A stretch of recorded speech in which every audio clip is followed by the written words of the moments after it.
할머니, 그 더러운 손으로 만지면 상품값 물어내셔야 하는데 그럴 형편이 되시나요? 노숙자는 여기 오시면 안 돼요. 저기 지하상가로 가보세요. 아니, 손님이 옷 좀 보겠다는데 그게 그렇게 문제인가요? 지금 사람 차별하는 건가요? 손님들이 싫어하신다고요? 안 나가면 경찰에 신고할 거예요. 경비원, 빨리요. 여기 수상한 할머니가 매장 물건에 손 떼고 난동부립니다. 어서 쫓아내세요. 안녕하세요. 오늘은 서울에 사는 75세 박미란님의 사연을 소개해 드리겠습니다. 오늘의 이야기를 듣다가 화가 나고 답답하시다면 시원하게 댓글로 응원 부탁드립니다. 번거롭더라도 구독과 좋아요 한 번씩 꾹 눌러주세요. 그럼 바로 시작하겠습니다. 서울역 화장실 거울 앞에 선 순간 마지막으로 제 모습을 돌아보았습니다. 수십 년간 고급 양장점에서 맞춰 입던 명품 의상 대신 노숙인 쉼터에서 구한 낡은 점퍼가 몸을 감쌌습니다. 진주 목걸이와 다이아몬드 반지는 사무실 금고 속에 넣어두었고 매일 아침 미용실에서 손질하던 머리는 며칠 동안 방치한 듯 헝클어져 있었습니다. 제 이름은 박미란, 올해 75입니다. 희망의 빛 자선재단 대표이자 30년 넘게 의류 수출 사업을 하며 억대 연봉을 받아온 사업가였습니다. 하지만 이날만큼은 달랐습니다. 제가 가진 모든 것을 내려놓고 한 명의 보잘것없는 노인으로 살아보기로 한 것입니다. 며칠 전 이 계획을 들은 비서실장의 얼굴에는 당혹감이 가득했습니다. 비현실적인 발상이었을지도 모릅니다. 하지만 지난달 을지로 지하상가에서 목격한 한 장면이 제 마음을 완전히 바꿔놓았습니다. 추운 날씨를 피해 들어온 한 노숙인 할머니가 경비원에게 쫓겨나는 모습이었습니다.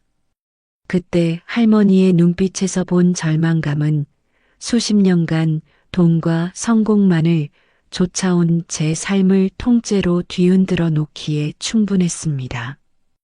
20년 전 강남 반지하 사무실에서 자선재단을 시작했던 순간이 떠올랐습니다. 그때는 순수한 마음으로 시작했지만 어느새 저도 모르게 높은 곳에서 내려다보기만 하는 건 아니었을까 하는 생각이 들었습니다. 진정한 변화는 직접 겪어보지 않고서는 알 수 없다는 깨달음이 이런 결심을 하게 만들었습니다. 새벽 4시 서울역 광장은 묘한 긴장감에 휩싸여 있었습니다. 아직 동이 트기 전 희미한 가로등 불빛 아래로 카트 끄는 소리만이 정막을 깨고 있었습니다. 어둠 속에서 스쳐 지나가는 노숙인들의 발걸음 소리가 유독 크게 들렸습니다. 이제 곧 해가 뜰 것입니다. 강남 최고급 백화점으로 향할 제 발걸음에는 두려움과 설렘이 교차했습니다. 제 인생에서 가장 도전적인 사회 실험의 시작이었습니다. 초라한 옷차림의 노인을 바라보는 사람들의 시선, 평소 제가 가진 부와 권력이 없는 상태에서 이 사회가 보여줄 민낯이 궁금했습니다. 아침 7시 강남의 고급 백화점 앞에 도착했습니다. 매일 아침 VIP 전용 주차장에 차를 대고 들어서던 그 백화점이었지만 이날만큼은 전혀 다른 모습으로 다가왔습니다. 화려한 쇼윈도 너머로 비치는 명품들이 낯설게 느껴졌습니다. 변장을 위해 며칠 동안 준비했습니다. 노숙인 쉼터에서 기증받은 오래된 회색 점퍼는 곳곳이 해져 있었고 목에 두른 낡은 스카프는 겨울바람을 막기에는 역부족이었습니다. 구겨진 면바지와 다른 운동화로 발걸음도 무거워졌습니다. 얼굴에는 특수 분장을 해서 주름을 더했고 머리는 며칠간 손질하지 않은 듯 헝클어뜨렸습니다. 백화점이 문을 열기 전 입구 근처 벤치에 앉아있기로 했습니다. 평소라면 상상도 하지 못했을 일이었습니다. 벤치에 앉자 쌀쌀한 아침 공기가 온몸을 파고들었습니다. 지나가는 사람들의 시선이 불편하게 느껴졌습니다. 어떤 이들은 저를 아예 보지 않으려 했고, 또 어떤 이들은 불편한 듯 빠르게 지나갔습니다. 1시간쯤 지났을까요? 백화점 경비원이 다가왔습니다. 고개를 들어 바라보니 제가 평소 늘 마주치던 그 경비원이었습니다. 하지만 그는 저를 전혀 알아보지 못했습니다. 대신 이곳은 노숙인이 머물 수 있는 곳이 아니라며 다른 곳으로 가라고 했습니다. 그의 목소리에는 차갑고 권위적인 톤이 묻어 있었습니다. 자리에서 일어나 천천히 걸음을 옮겼습니다. 매일 아침 환한 미소로 인사하던 그 경비원의 차가운 태도가 마음 한켠을 아프게 했습니다. 걸음을 옮기며 뒤돌아보니 경비원은 제가 있던 벤치를 깨끗이 닦고 있었습니다. 마치 더러운 것이라도 묻어 있다는 듯이 말입니다. 이제 백화점 안으로 들어갈 시간이었습니다. 30년간 의류 사업을 하며 수많은 명품 매장을 드나들었지만 이날만큼은 가슴이 떨렸습니다. 백화점 안으로 들어서자 따뜻한 남방 바람이 얼어붙은 몸을 감쌌습니다. 화려한 샹들리에 아래로 최고급 명품들이 진열되어 있었습니다. 30년간 의류 수출업을 하며 매일같이 드나들던 공간이었지만 이날은 모든 것이 달랐습니다. 3층으로 향하는 에스컬레이터를 탔습니다. 제 주변으로 사람들이 슬그머니 거리를 두기 시작했습니다. 낡은 옷차림의 노인을 향한 불편한 시선들이 등 뒤로 느껴졌습니다. 평소 VIP 고객으로 환대받던 이 공간에서 달라진 옷차림만으로 이렇게나 다른 대우를 받는다는 사실이 놀라웠습니다. 프랑스 명품 브랜드 매장 앞에 도착했습니다. 지난달까지만 해도 매장 직원들이 반갑게 맞이하던 곳이었습니다. 매장 안으로 들어서자 직원들의 표정이 순식간에 굳어졌습니다. 누군가는 동료와 귓속말을 주고받았고 또 다른 이는 제가 보이지 않는 곳으로 물러났습니다. 진열된 코트를 천천히 살펴보았습니다. 가격표를 확인하려 손을 뻗자 한 직원이 빠르게 다가와 제지했습니다. 상품이 상할 수 있다는 말과 함께 이 매장의 제품은 제가 구매하기에는 너무 비싸다고 했습니다. 그 말에는 노골적인 경멸이 담겨 있었습니다. 더 놀라운 것은 주변 손님들의 반응이었습니다. 어떤 이들은 저를 피해 다른 곳으로 자리를 옮겼고 또 다른 이들은 마치 제가 없는 사람인 것처럼 무시했습니다. 단지 낡은 옷을 입었다는 이유만으로 한 인간의 존재가 이토록 쉽게 부정될 수 있다는 사실이 가슴 아팠습니다. 매장을 둘러보며 계속해서 이런 대우를 받았습니다. 어떤 매장에서는 아예 입구에서부터 출입을 제지당했고 또 다른 매장에서는 경비원을 부르겠다며 위협했습니다. 평소 수억 원대의 거래를 하던 고객이었지만 초라한 옷차림의 노인에게는 그저 불편한 존재일 뿐이었습니다. 매장을 나서려던 그 순간 발걸음을 멈추었습니다. 지갑 속에는 여전히 수천만 원의 현금이 들어 있었습니다. 평소처럼 고급스러운 옷을 입었다면 결코 경험하지 못했을 이 모멸감, 이 차별을 더 이상 참을 수 없었습니다. 천천히 지갑을 꺼내 현금 다발을 꺼냈습니다. 매장 직원들의 표정이 순식간에 바뀌었습니다. 그제서야 누군가가 다가와 도움을 드리겠다며 상냥한 목소리를 냈습니다. 하지만 이미 늦었습니다. 제 머리에서 가발을 벗었습니다. 특수 분장으로 만들어낸 주름도 천천히 지워냈습니다. 매장 안은 순식간에 조용해졌습니다. 직원들의 얼굴이 하얗게 변했고 주변을 지나던 손님들도 걸음을 멈추었습니다. 저는 차분한 목소리로 제 신분을 밝혔습니다. 희망의 빛 자선재단 대표이자 이 백화점 VIP 고객이며 30년간 이 매장과 거래해온 의류 수출업체 회장이라고 말입니다. 매장 직원들은 그제서야 저를 알아보았습니다. 방금 전까지 저를 무시하던 매니저가 급히 달려와 사과를 했습니다. 다른 직원들도 고개를 숙였습니다. 하지만 이미 제 마음속에는 깊은 상처가 남아 있었습니다.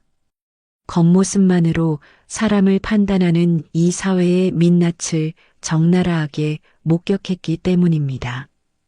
주변에 모여든 사람들 앞에서 천천히 말을 이어갔습니다. 오늘 제가 겪은 일들, 그리고 수많은 사회적 약자들이 매일같이 겪고 있을 차별과 편견에 대해 이야기했습니다. 값비싼 옷을 입지 않았다는 이유로, 돈이 없어 보인다는 이유로 인간으로서의 기본적인 존엄성마저 무시당하는 현실을 지적했습니다. 매장 안은 무거운 침묵에 휩싸였습니다. 제 말을 듣던 몇몇 손님들의 눈가에 눈물이 맺혔고 직원들은 땅을 바라보며 아무 말도 하지 못했습니다. 매장을 떠나려는 순간 한 가지 결심이 떠올랐습니다. 단순한 경각심만으로는 진정한 변화를 이끌어낼 수 없다는 생각이 들었습니다. 그 자리에서 바로 제 변호사에게 연락을 했습니다. 이 매장의 인수를 검토해달라고 요청했습니다. 30년간의 사업 경험과 충분한 자금력이 있었기에 가능한 결정이었습니다. 매장의 분위기는 더욱 무거워졌습니다. 직원들의 표정에서는 두려움이 묻어났고 매니저는 진땀을 흘리며 계속해서 사과를 반복했습니다. 하지만 이것은 단순한 보복이 아니었습니다. 오히려 이 매장을 통해 새로운 비즈니스 모델을 만들어내고 싶었습니다. 모든 고객을 평등하게 대우하는 매장, 외모나 옷차림이 아닌 인간 그 자체를 존중하는 공간을 만들고 싶었습니다. 본사에도 연락했습니다. 프랑스 본사의 아시아 담당 책임자와 통화를 하며 오늘 있었던 일을 자세히 설명했습니다. 그들도 이런 차별적인 대우가 브랜드 이미지에 큰 타격을 줄 수 있다는 점을 인정했습니다. 매장 운영권 인수 과정은 빠르게 진행되었습니다. 변호사들이 서류 작업을 시작했고 실사팀이 매장을 조사하기 시작했습니다. 직원들은 불안한 표정으로 서로를 바라보았지만 저는 그들을 전원 해고하거나 처벌하는 대신 재교육을 통해 변화시키기로 결심했습니다. 이 사건은 순식간에 매스컴의 주목을 받았습니다. 75세 재벌 회장의 위장 잠입과 그 후의 매장 인수 결정은 사회에 큰 반향을 일으켰습니다. 많은 언론에서 이번 사건을 통해 우리 사회의 차별 문제를 다시 한번 돌아보는 계기가 되었다고 평가했습니다. 그날 저녁 사무실로 돌아와 창밖을 바라보며 깊은 생각에 잠겼습니다. 단 하루의 경험이 이토록 큰 파장을 일으킬 줄은 저도 예상하지 못했습니다. 하지만 이것은 시작에 불과했습니다. 진정한 변화는 이제부터 시작되어야 했기 때문입니다. 다음 날 아침 자선재단 이사회를 긴급히 소집했습니다. 회의실에는 평소와 다른 긴장감이 감돌았습니다. 어제의 사건이 언론을 통해 알려지면서 재단으로 쏟아지는 관심도 폭발적으로 늘어났습니다. 이사회에서 새로운 프로젝트를 제안했습니다. 단순히 한 매장의 문제가 아닌 우리 사회 전반에 만연한 차별과 편견을 개선하기 위한 대규모 캠페인이었습니다. 희망의 빛 자선재단은 이제 새로운 전환점을 맞이하게 되었습니다. 첫 번째 계획은 존중 매장 인증제였습니다. 모든 고객을 평등하게 대우하는 매장에 인증을 부여하고 정기적인 미스터리 쇼핑을 통해 관리하는 시스템을 구축하기로 했습니다. 이를 위해 전문가들로 구성된 자문단도 꾸렸습니다. 두 번째는 교육 프로그램의 신설이었습니다. 서비스업 종사자들을 대상으로 한 인권 감수성 교육을 무료로 제공하기로 했습니다. 제가 겪은 하루의 경험을 교육 자료로 활용하여 더욱 실감 있는 프로그램을 만들고자 했습니다. 세 번째는 장학사업의 확대였습니다. 사회적 약자 출신의 학생들이 패션, 유통 분야로 진출할 수 있도록 지원하는 프로그램을 만들었습니다. 이를 통해 업계의 다양성을 높이고 장기적인 변화를 이끌어내고자 했습니다. 이 모든 계획을 실행하기 위해 개인 재산의 상당 부분을 출연하기로 결정했습니다. 30년간의 사업을 통해 축적한 부를 의미 있는 곳에 사용하고 싶었습니다. 이사들은 처음에는 놀라워했지만 곧 저의 결심에 힘을 실어주었습니다. 저녁이 되어 창밖을 바라보며 생각했습니다. 하루의 체험이 이토록 큰 변화의 시작이 될 줄은 몰랐습니다. 하지만 이제 진정한 시작이었습니다. 우리 사회의 깊은 곳에 자리 잡은 차별과 편견을 바꾸기 위해서는 더 많은 노력과 시간이 필요할 것입니다. 일주일이 지난 후 매장 인수에 대한 최종 결정을 내려야 할 시간이 찾아왔습니다. 변호사들은 이미 모든 서류 작업을 마쳤고 본사에서도 긍정적인 답변을 보내왔습니다.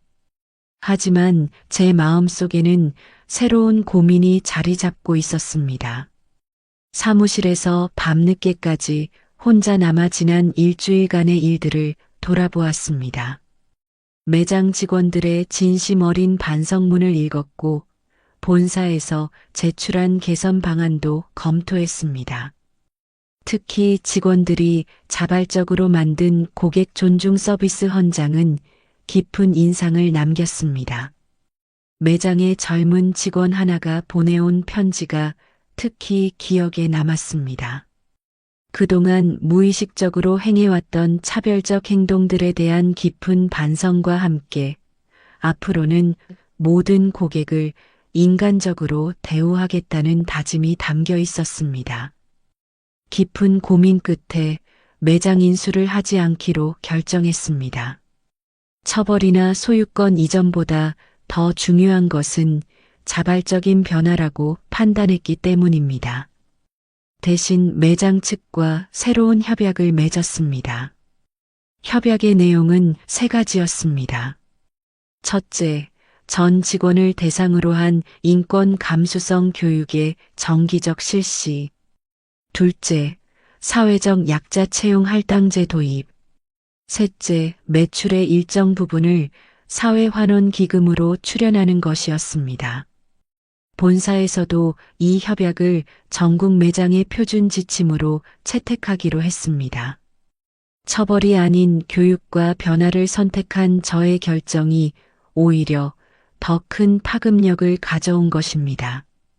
이 결정을 발표하는 자리에서 많은 취재진이 모였습니다. 저는 이렇게 말했습니다. 진정한 변화는 외부의 강요가 아닌 내면에서부터 시작되어야 한다고. 우리 모두가 서로를 인간으로서 존중할 때 비로소 진정한 변화가 시작된다고 말입니다. 한 달이 지난 시점, 제가 시작한 작은 실험은 예상을 뛰어넘는 사회적 변화를 일으켰습니다. 여러 언론에서 이 사건을 계기로 우리 사회의 차별 문제를 심층적으로 다루기 시작했습니다. 특히 서비스 업계의 고질적인 차별 관행에 대한 문제 제기가 이어졌습니다. 대형 백화점들이 앞다투어 고객 평등 대우 정책을 발표했습니다. 단순한 구호가 아닌 구체적인 실천 방안을 담은 정책이었습니다.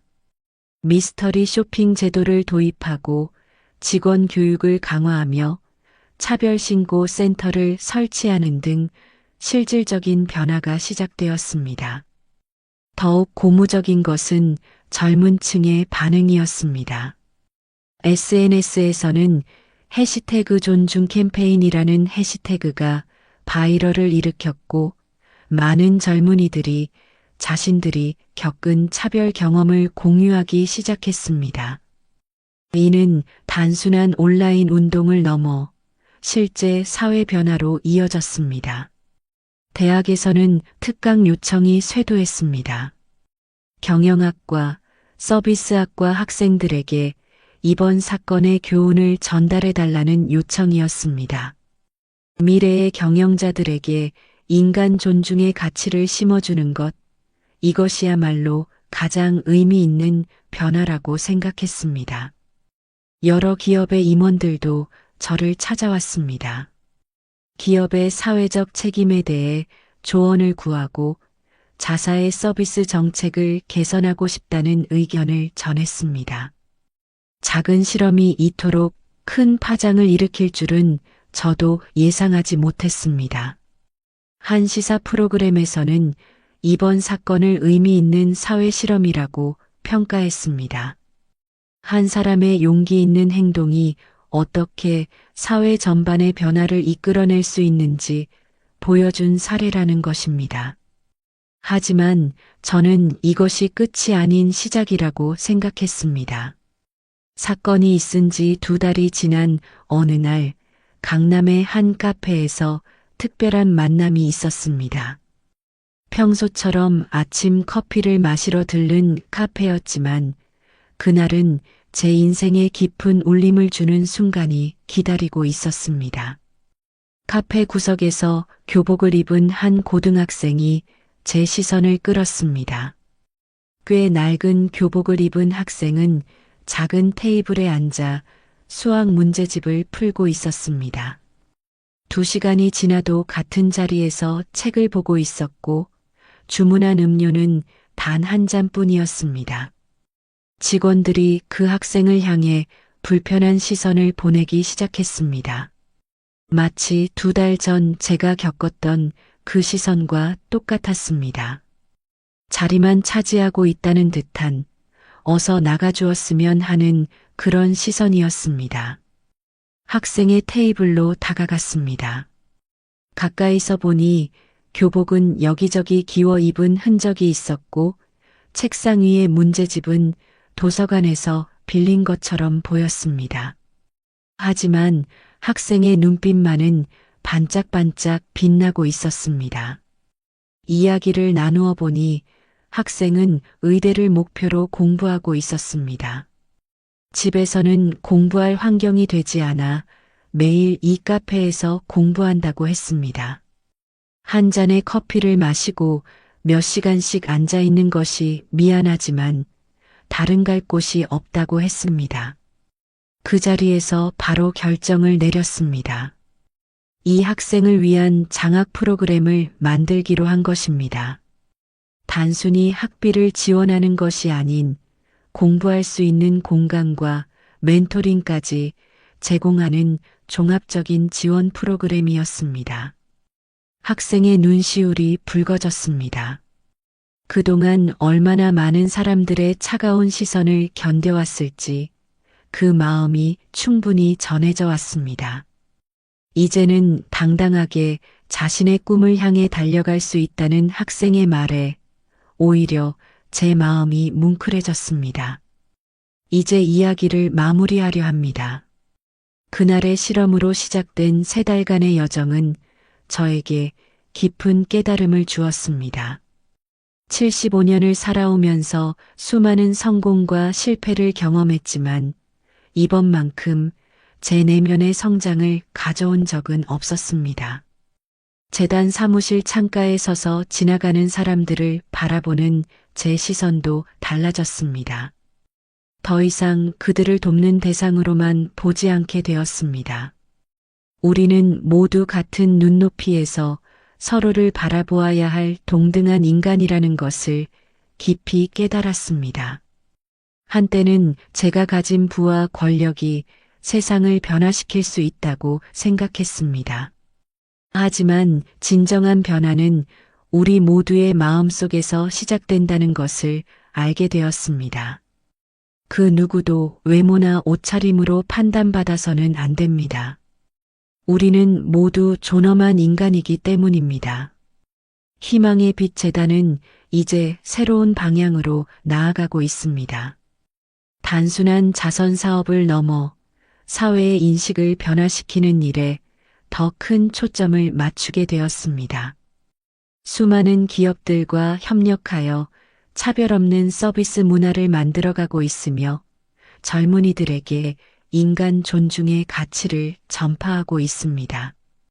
카페에서 만난 학생은 이제 의대 진학을 준비하는 멘토링 프로그램에 참여하고 있습니다. 그 학생처럼 꿈을 향해 달려가는 젊은이들을 볼 때마다 제가 시작한 작은 변화가 의미 있었다는 확신이 듭니다. 75년을 살아오면서 처음으로 깨달은 것이 있습니다.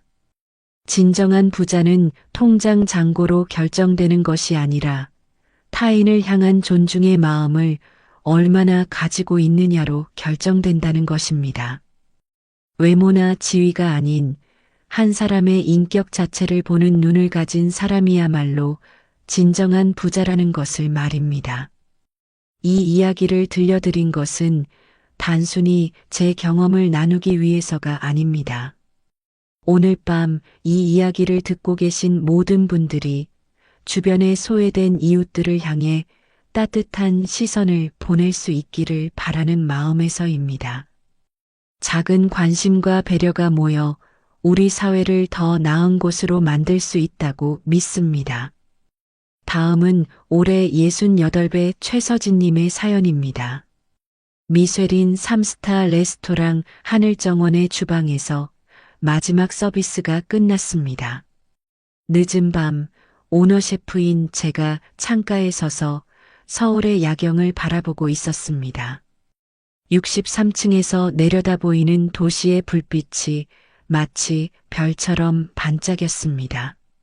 저는 최서진입니다.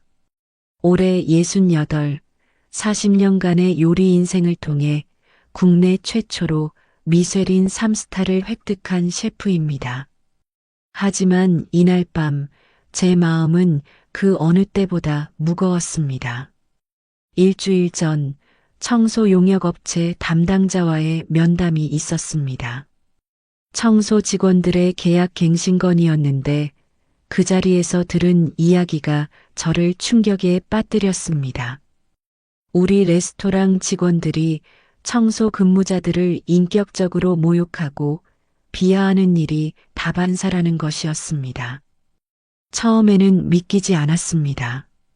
제가 직접 면접을 보고 뽑은 직원들이었고 요리에 대한 열정과 프로페셔널한 태도를 가진 이들이었기 때문입니다.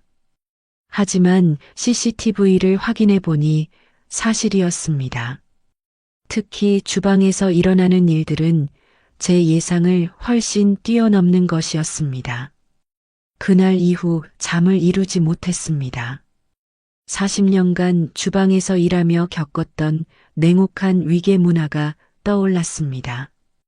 파리에서 수학할 때 겪었던 차별, 초기 셰프 시절 받았던 모욕들, 그리고 지금 제 레스토랑에서 같은 일이 반복되고 있었습니다.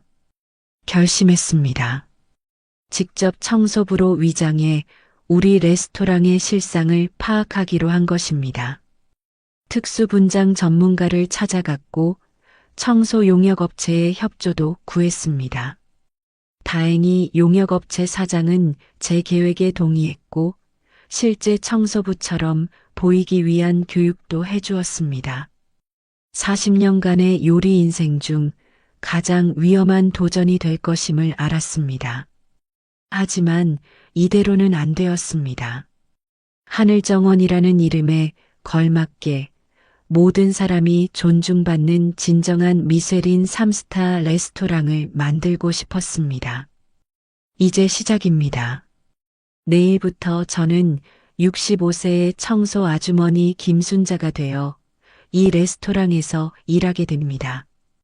과연 무엇을 보게 될지, 그리고 이 도전이 어떤 변화를 가져올지 아무도 모릅니다. 새벽 4시 강남의 한 모텔에서 변신이 시작되었습니다. 평소 고급 아파트에서 지내던 제가 일부러 선택한 장소였습니다. 변장을 위해서는 환경까지 완벽하게 김순자가 되어야 했기 때문입니다. 특수분장 전문가의 손길이 이 시간 동안 이어졌습니다. 반백의 단정한 머리는 스프레이로 지저분하게 염색되었고 특수 메이크업으로 주름이 더해졌습니다. 평소 명품 향수 냄새가 밴 손에는 표백제 냄새가 나는 로션을 발랐습니다. 청소부 체험을 위해 일부러 3일 동안 손톱에 영양제를 바르지 않아 거칠어진 상태였습니다. 낡은 운동화를 신고 오래된 등산복을 입었습니다. 허리는 약간 구부정하게 굽혔고 걸음걸이도 평소보다 무겁게 만들었습니다. 거울 속에 비친 모습은 더 이상 미쉐린 스타 셰프가 아닌 생계를 위해 일하는 평범한 청소 아주머니였습니다. 새벽 5시 30분 하늘정원이 있는 빌딩 지하 주차장에 도착했습니다. 평소 VIP 전용 주차장을 이용하던 제가 이번에는 용역 직원들이 이용하는 후문으로 들어섰습니다. 지하 3층에 있는 용역 직원 대기실은 처음 가보는 곳이었습니다. 대기실은 좁고 낡았습니다. 10여 명의 청소 직원들이 옹기종기 모여 앉아 있었고 구석에 놓인 작은 TV에서는 아침 뉴스가 흘러나오고 있었습니다. 그들과 같은 옷을 입고 같은 공간에 앉아 있자니 마음이 무거워졌습니다. 오전 6시 업무 배정이 시작되었습니다. 저는 63층 하늘정원 레스토랑 담당으로 배정받았습니다. 평소 제가 군림하던 그 공간을 이제는 가장 낮은 위치에서 바라보게 된 것입니다. 엘리베이터에 올랐을 때 긴장감이 밀려왔습니다. 40년 요리 인생에서 가장 도전적인 순간이 시작되려 하고 있었습니다. 과연 우리 레스토랑의 민낯은 어떤 모습일까? 저도 모르게 손이 떨려왔습니다. 엘리베이터 문이 열리자 평소와는 전혀 다른 풍경이 펼쳐졌습니다. 아직 영업 준비로 분주한 레스토랑에서 이제 저는 최고 셰프가 아닌 청소부 김순자로서 하루를 시작하게 될 것입니다. 레스토랑의 아침은 생각보다 훨씬 더 고되었습니다. 바닥 청소부터 시작해서 유리창 닦기, 테이블 정리까지 쉴 새 없이 움직여야 했습니다. 하지만 육체적인 고단함보다 더 큰 충격이 기다리고 있었습니다. 메인 셰프 강민우가 주방에 들어선 것은 오전 8시였습니다. 제가 발탁해서 프랑스에서 직접 교육시킨 실력자였습니다. 하지만 그의 입에서 나온 첫 마디는 충격적이었습니다. 주방 바닥에 얼룩을 지적하며 청소 상태가 엉망이라고 고함을 쳤습니다. 여기가 동네 밥집입니까? 미쉐린 3스타 레스토랑이에요. 이 정도 수준으로 청소할 거면 그만두시죠. 바닥을 다시 닦는 제 옆으로 주방 보조가 지나가면서 일부러 물을 엎질렀습니다. 웃음소리가 들려왔지만 항의도 못하고 묵묵히 다시 닦아야 했습니다. 점심 서비스를 준비하는 시간, 주방은 더욱 살벌해졌습니다. 식재료를 나르다 잠시 주방 통로에 서 있었다는 이유로 수석 주방장이 고함을 질렀습니다. 마치 제가 투명인간이라도 된 것처럼 제 앞에서 다른 직원들에게 요즘 청소 아줌마들 수준이 왜 이렇게 낮아졌냐며 비아냥거렸습니다. 가장 가슴 아픈 순간은 점심시간이었습니다. 직원 식당에서 밥을 먹으려는데 홀 직원들이 저를 피해 자리를 옮겼습니다. 청소 냄새 나서 밥맛이 없다는 말이 귓가에 들렸습니다. 결국 화장실 옆 구석에서 혼자 도시락을 먹어야 했습니다. 오후 2시 한 젊은 요리사가 실수로 소스를 쏟았습니다. 그는 망설임 없이 저를 불러 청소하라고 했고 다른 요리사들 앞에서 여기 청소나 하시는 분이 뭘 알겠어요? 라며 비웃었습니다. 그 요리사는 제가 6개월 전 직접 면접을 보고 뽑은 신입이었습니다. 하루 동안 들었던 모욕적인 말들이 머릿속을 맴돌았습니다. 40년간 주방을 이끌어온 오너 셰프로서 이런 현실을 몰랐다는 것이 부끄러웠습니다. 겉으로는 화려해 보이는 미쉐린 3스타 레스토랑의 이면에 이렇게 어두운 그림자가 있었다니.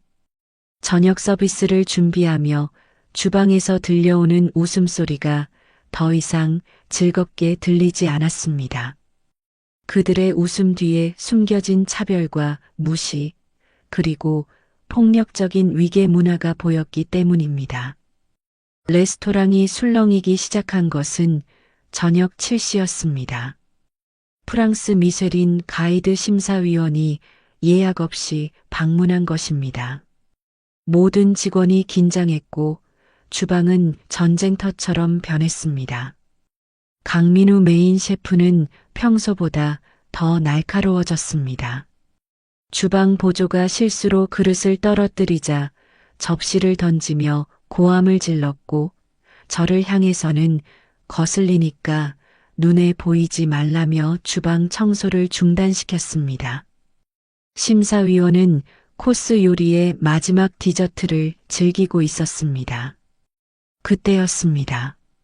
웨이터가 와인을 서빙하다가 심사위원의 재킷에 레드와인을 쏟고 말았습니다. 순간 레스토랑이 얼어붙었습니다. 누가 바닥을 이렇게 미끄럽게 했어? 청소 상태가 이게 뭡니까? 홀 매니저가 저를 향해 소리쳤습니다. 방금 전까지 청소하지 말라고 했던 주방 직원들도 마치 약속이라도 한 듯 저를 탓했습니다. 심사위원 앞에서 모든 책임을 청소 직원에게 돌리려는 모습이었습니다.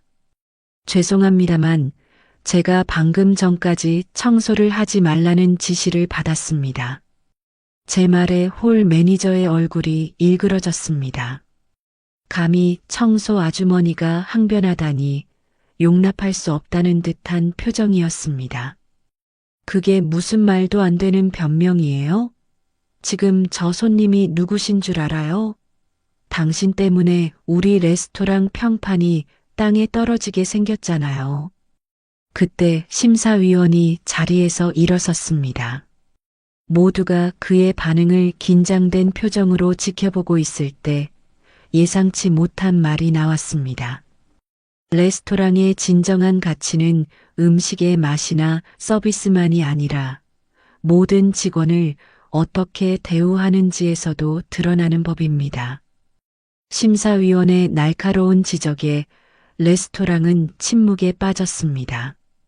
그의 눈에는 이미 이 레스토랑의 민낯이 전부 보였을 것입니다. 심사위원의 말이 채 끝나기도 전에 강민우 메인 셰프가 주방에서 뛰쳐나왔습니다. 그의 분노는 이제 폭발 직전이었습니다.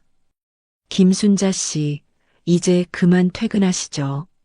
내일부터 나오실 필요 없습니다. 당신 같은 청소부 때문에 우리 레스토랑의 명성이 훼손되면 어쩌자는 거죠? 주변의 모든 직원이 상황을 지켜보고 있었습니다. 그때였습니다. 천천히 손을 들어 분장용 가발을 벗었습니다. 특수 메이크업을 지우는 티슈로 얼굴의 주름을 지워내기 시작했습니다. 뭐 하시는? 강민우의 목소리가 떨리기 시작했습니다. 주방 직원들의 표정도 순식간에 굳어졌습니다. 그들의 눈앞에서 청소 아주머니가 오너 셰프 최서진으로 변해가고 있었기 때문입니다. 지난 2년간 파리에서 함께 공부했던 시간이 기억나나요? 강민우 씨? 그때 당신이 겪었던 인종차별에 대해 늘 분노하지 않았나요? 그런데 지금 당신은 무엇을 하고 있습니까? 레스토랑은 물을 끼얹은 듯 조용해졌습니다. 심사위원은 자리에서 일어나 제게 다가왔습니다. 우리는 30년 지기 친구였고 그도 이번 실험에 대해 알고 있었습니다. 오늘 하루 동안 이 레스토랑에서 일어난 모든 일들을 지켜보았습니다. 미쉐린 3스타의 영광 뒤에 가려진 그림자를 보았습니다. 요리는 완벽했지만 인간성은 최악이었습니다.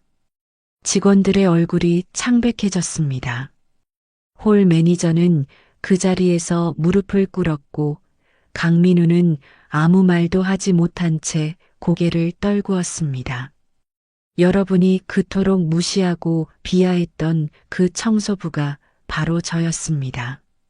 이제 우리는 무엇을 반성하고 어떻게 변화해야 할지 깊이 생각해 봐야 할 것 같습니다. 심사위원은 자리를 떠났고 레스토랑은 깊은 침묵 속에 빠져들었습니다. 이제 진정한 변화가 시작되어야 할 때였습니다. 일주일간 레스토랑 영업을 전면 중단했습니다. 63층의 화려한 홀은 비워두고 대신 지하 3층 용역 직원 대기실에서 전 직원 미팅을 시작했습니다. 주방 직원들과 홀 서버들은 처음 와보는 공간에서 어색하게 자리를 잡았습니다. 첫 번째 변화는 조직 구조의 전면 개편이었습니다. 청소, 설거지, 주차 등 용역직 전원을 정규직으로 전환했습니다. 식사 공간도 하나로 통합했습니다. 더 이상 직급과 직무에 따른 차별은 없어졌습니다. 강민우 메인 셰프는 스스로 사표를 제출했지만 만류했습니다. 대신 그에게 특별한 미션을 주었습니다. 한 달간 청소 업무를 하면서 레스토랑의 모든 구석구석을 경험하라는 것이었습니다. 처음에는 당황했지만 그도 이제 변화의 필요성을 이해했습니다. 주방의 시스템도 바꾸었습니다. 조리사들이 직접 청소와 설거지를 번갈아 담당하게 했고 청소 직원들에게는 기초 요리 교육을 제공했습니다. 서로의 업무를 이해하고 존중하는 것, 그것이 진정한 프로페셔널의 자세라고 생각했기 때문입니다. 가장 큰 변화는 직원 평가 시스템이었습니다. 요리 실력이나 서비스 능력만큼 동료에 대한 태도와 존중을 중요한 평가 요소로 추가했습니다. 특히 청소, 설거지 등 이전에는 보이지 않는 일로 취급되던 업무들의 가치를 재평가했습니다. 한 달 후 레스토랑은 새로운 모습으로 문을 열었습니다. 놀랍게도 직원들의 표정이 달라져 있었습니다. 서로를 마주할 때마다 눈을 마주치고 인사를 나누었고 업무 중에도 서로 배려하는 모습이 자연스러워졌습니다. 미쉐린 3스타의 영광보다 더 값진 것은 바로 이것이었습니다. 주방에서 들리는 웃음소리, 청소하시는 분들과 자연스럽게 나누는 대화, 그리고 모든 직원이 동등한 인격체로 존중받는 문화. 이것이야말로 진정한 하늘정원의 가치였습니다. 하늘정원의 실험은 외부로 알려지기 시작했습니다.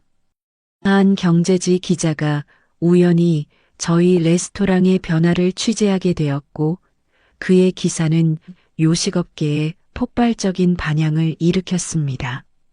처음에는 비난이 쏟아졌습니다.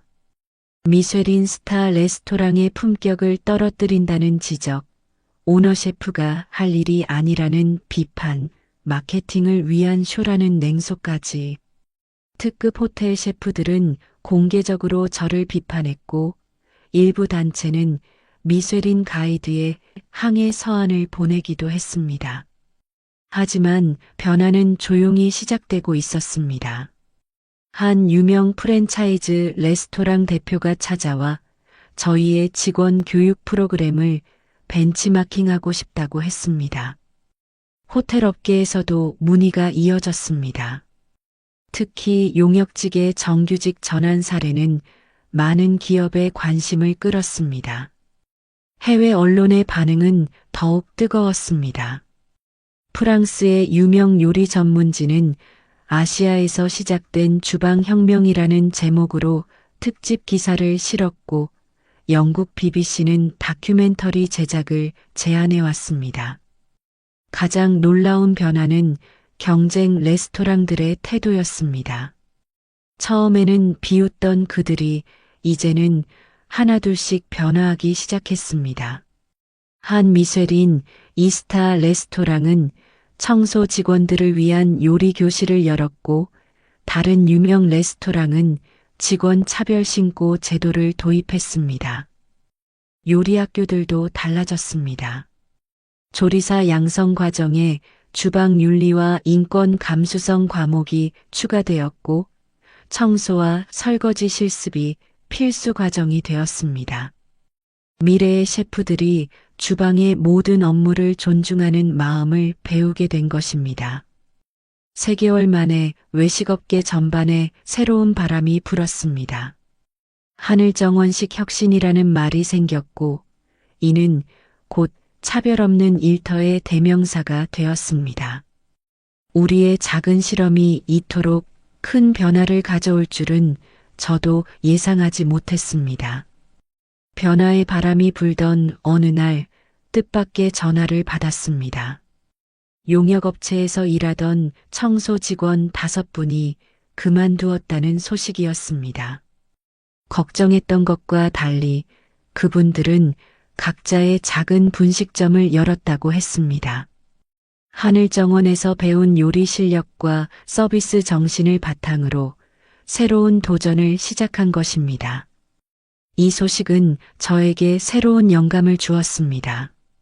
단순히 한 레스토랑의 변화를 넘어 업계 전체의 구조적인 변화가 필요하다는 깨달음이었습니다. 그래서 평등한 주방 문화 협회를 설립했습니다.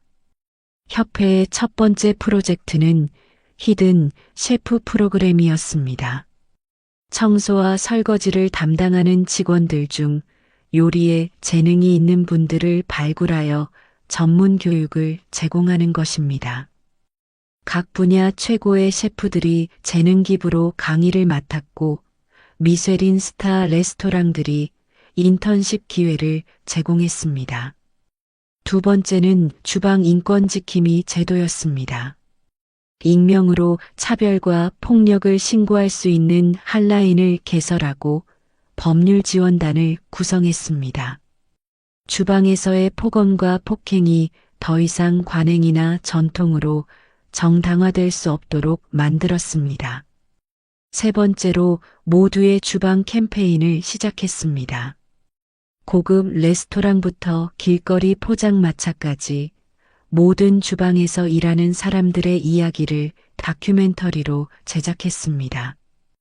영상은 SNS에서 큰 반향을 일으켰고 청년들의 자발적인 참여가 이어졌습니다. 특히 인상적이었던 것은 젊은 셰프들의 변화였습니다. 과거에는 유명 레스토랑에서의 경력을 자랑으로 여기던 그들이 이제는 주방의 모든 구성원과 어떻게 소통하고 협력하는지를 더 중요하게 생각하기 시작했습니다. 협회는 빠르게 성장했습니다. 6개월 만에 회원수가 1만 명을 넘었고 해외 지부도 생겼습니다. 작은 실험에서 시작된 변화가 이제는 전 세계 주방 문화를 바꾸는 움직임이 된 것입니다. 협회 사무실에서 늦게까지 일하던 어느 날이었습니다. 문득 옛날 하늘정원에서 청소 일을 하셨던 김영애 씨가 생각나 연락을 해보았습니다. 그런데 뜻밖의 소식을 들었습니다. 그분의 아들이 요리학교에 다니고 있다는 것이었습니다. 다음 날 김영애 씨의 아들 민수를 만났습니다. 20살의 청년은 어머니가 하늘정원에서 일하던 시절 간혹 직원 식당에서 먹었던 파스타 맛이 잊히지 않았다고 했습니다. 그때부터 요리사의 꿈을 꾸기 시작했지만 형편이 어려워 엄두를 내지 못했다고 합니다. 하지만 하늘정원의 변화 소식을 듣고 용기를 냈다고 했습니다. 어머니처럼 청소 일을 하면서 야간 요리학교에 다니기 시작했고 주말에는 동네 분식점에서 아르바이트를 하며 실력을 쌓고 있었습니다. 민수의 꿈은 남달랐습니다. 단순히 유명 셰프가 되는 것이 아니라 취약계층 자녀들을 위한 요리 교실을 열고 싶다고 했습니다. 자신처럼 꿈은 있지만 기회가 없는 아이들에게 희망을 주고 싶다는 것이었습니다. 그 자리에서 민수를 하늘정원의 수습 셰프로 채용했습니다. 더불어 요리학교 학비 전액을 장학금으로 지원하기로 했습니다. 민수의 눈에서 눈물이 흘렀고 그의 어머니는 연신 고개를 숙였습니다. 놀라운 것은 민수의 성장 속도였습니다.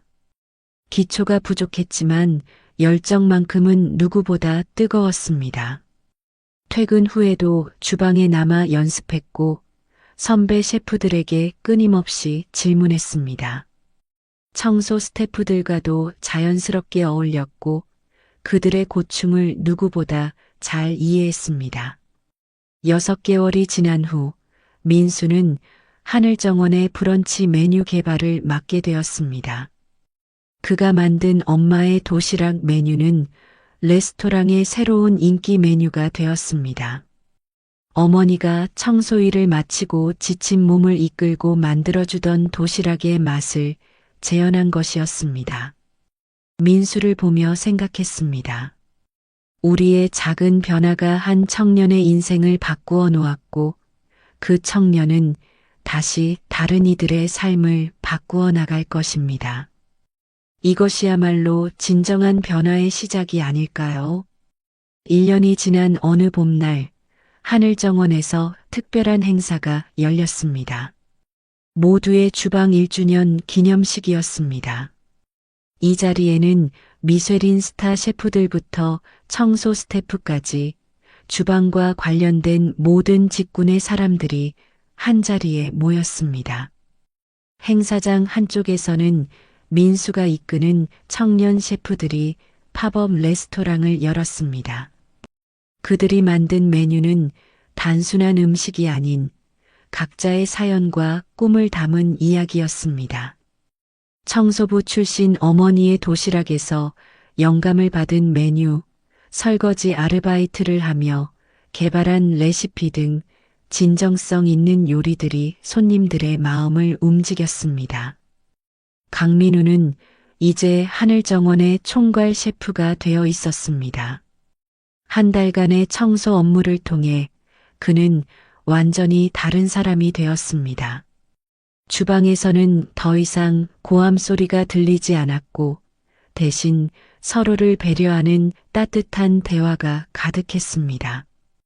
평등한 주방 문화 협회의 활동은 전국으로 확대되었습니다. 50개가 넘는 요식업체가 우리의 운영 방식을 도입했고 200명이 넘는 청소 스태프들이 요리 교육을 받고 새로운 삶을 시작했습니다. 하늘정원은 4년 연속 미쉐린 3스타를 유지했습니다. 하지만 이제는 음식의 맛뿐만 아니라 가장 일하고 싶은 주방으로도 유명해졌습니다. 미쉐린 가이드는 올해부터 직원 복지와 평등 항목을 평가 기준에 추가했고, 이는 우리의 작은 실험이 만든 큰 변화였습니다. 청소 스태프였던 김영희 씨는 이제 하늘정원의 직원 교육 담당자가 되었습니다. 그녀의 경험은 새로운 직원들에게 소중한 가르침이 되었고, 특히 신입 셰프들은 그녀의 이야기를 통해 겸손과 존중을 배웠습니다.